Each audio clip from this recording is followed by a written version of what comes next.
Thanks to its high quality and low prices, Huawei's telecoms gear is popular around the world. Not in America, where the Chinese giant is banished over unsubstantiated fears that it could be used by spies in Beijing to eavesdrop on Americans. But expelling Huawei from the United States and pressing allies like Australia and Britain to do the same was not enough for the Trump administration. It seems to want Huawei dead. Last year, the Department of Commerce, DOC, barred American firms from selling Huawei chips made in America, which oxygenate swathes of the global semiconductor industry.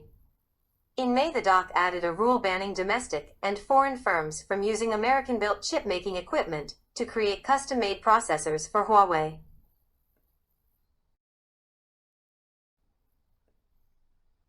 On August 17, the DOC tightened the noose once again, this time, many experts think, for good.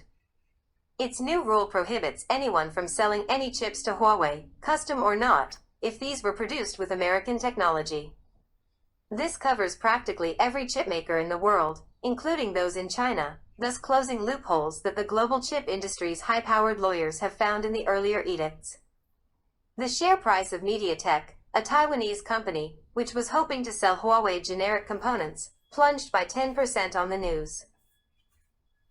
The changes take effect on August 20th. After that, Huawei will start running down its stockpile of chips. It has been amassing them for months, and probably has enough to last it into 2021, reckons Dan Wang of Gapkel Dragonomics, a research firm. But its customers, including European mobile operators using Huawei kit and in need of spares, will start panicking before then. And who would buy new network kit from a firm which may be unable to fulfill orders?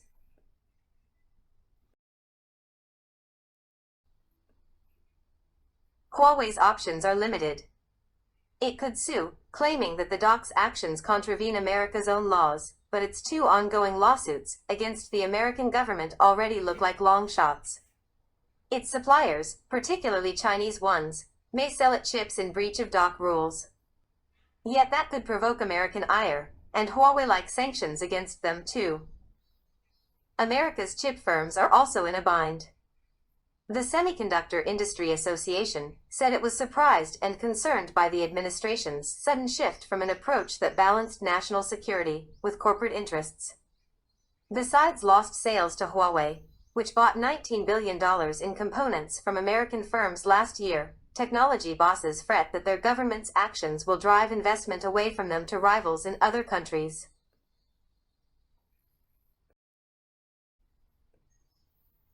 If Beijing retaliates with a counterclaim of jurisdiction over any product made in China, that would devastate the supply chains of Apple and other American technology firms. On August 18, China's government accused America of violating international trade rules. But it has so far resisted striking back, perhaps counting on Mr. Trump's defeat in November's presidential election by Joe Biden, who may take a softer stance against China. The DOC can still issue licenses to firms that want to keep supplying Huawei with components. American trade negotiators may want to use this power to extract concessions from China in ongoing trade talks to boost Mr. Trump's re-election chances, diminished by his mishandling of the COVID-19 pandemic. Given the supposed threat Huawei poses, it may be odd to let it live in exchange for a few extra tons of soybean sales to China.